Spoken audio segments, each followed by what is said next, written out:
Assalamualaikum dan salam sejahtera. Saya Hafiz Omar. Hari ini hari Jumaat 8 Mei dan hari ini kita akan meneliti carta euro dan pound Britain untuk mengenal pasti potensi hala tuju pasaran. Semalam euro mengalami tekanan jualan yang ketara meneruskan aliran dari hari sebelumnya.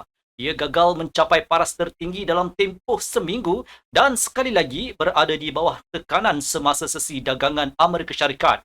Pound Britain turut mencatat penurunan yang sama. Faktor utama yang menekan kedua-dua mata wang ini ialah situasi di Timur Tengah.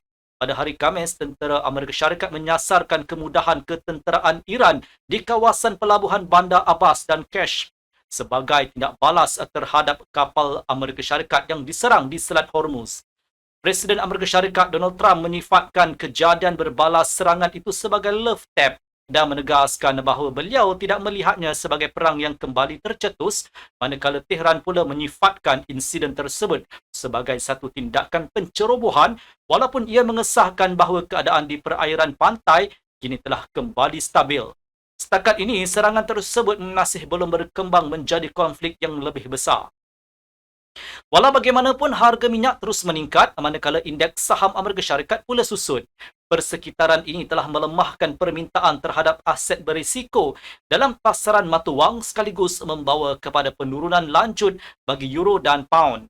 Selain itu, sebuah kapal tangki produk minyak milik China turut diserang berhampiran Selat Hormuz ketika ia diiringi oleh kapal Amerika Syarikat dalam usaha untuk melalui laluan tersebut.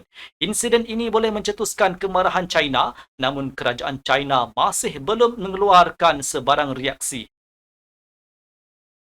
Sekarang mari kita lihat kalender makroekonomi hari ini yang dipenuhi dengan keluaran berita penting. Ia merangkumi data pengeluaran perindustrian dan imbangan dagangan dari Jerman. Oleh sebab laporan ini mencerminkan prestasi bulan Mac, peserta pasaran berkemungkinan akan mengalihkan perhatian kepada ucapan Presiden Bank Pusat Eropah Christine Lagarde dan Governor Bank of England Andrew Bailey. Pedagang akan mencari petunjuk mengenai prospek ekonomi mereka dan hala tuju kadar faedah pada masa hadapan. United Kingdom juga dijadualkan menerbitkan indeks harga rumah hari ini. Kemudian pada hari ini, semua perhatian akan tertumpu kepada data pekerjaan Amerika Syarikat bagi bulan April. Selepas lonjakan sebanyak 178,000 pada bulan Mac, non-farm payrolls Amerika Syarikat dianggarkan hanya meningkat sebanyak 65,000 pada bulan April. Jika bacaan sebenar melebihi jangkaan, dolar boleh terus mengukuh sekaligus menguatkan hujah untuk dasar monetary yang lebih ketat. Menariknya, Susan Collins dari Fed menyatakan semalam bahawa beliau menyokong pendirian keseluruhan Bank Pusat untuk mengelakkan penggunaan frasa dasar monetary yang lebih longgar dalam keadaan inflasi yang semakin meningkat di Amerika Syarikat.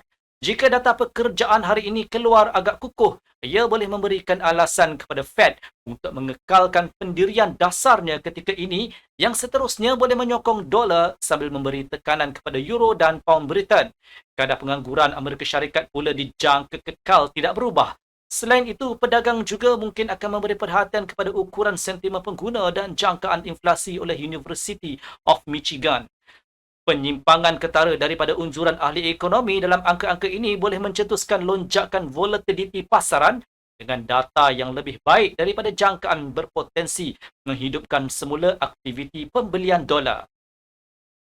Beralih kepada analisis teknikal, carta 1 jam euro US dollar menunjukkan bahawa false breakout pada 1.1726 akan mewujudkan isyarat pembelian yang boleh menolak euro naik ke 1.1754 di mana tekanan penjualan berkemungkinan akan muncul.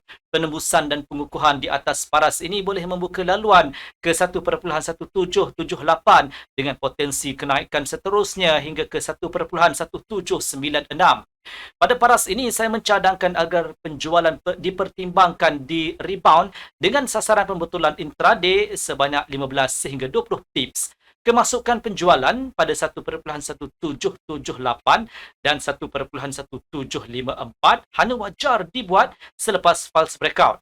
Sasaran penjual ialah 1.1726.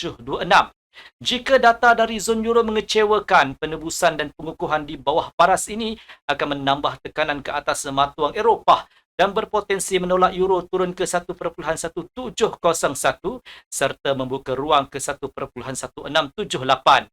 Pada paras ini, pembelian di rebound wajar dipertimbangkan dengan sasaran pergerakan 20 sehingga 25 pips. Kemasukan pembelian di 1.1701 dan 1.1726 hanya relevan selepas pulse breakout. Beralih kepada mata wang Britain, persediaan dagangannya adalah hampir sama.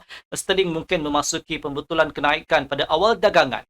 Jadi penjualan wajar dipertimbangkan selepas false breakout pada 1.3580 atau 1.3611. Kemasukan penjualan semasa lantunan juga boleh dipertimbangkan pada 1.3641 dengan sasaran pergerakan 25 sehingga 30 pips. Penjualan pembelian boleh muncul selepas false breakout pada 1.3547 atau 1.3514.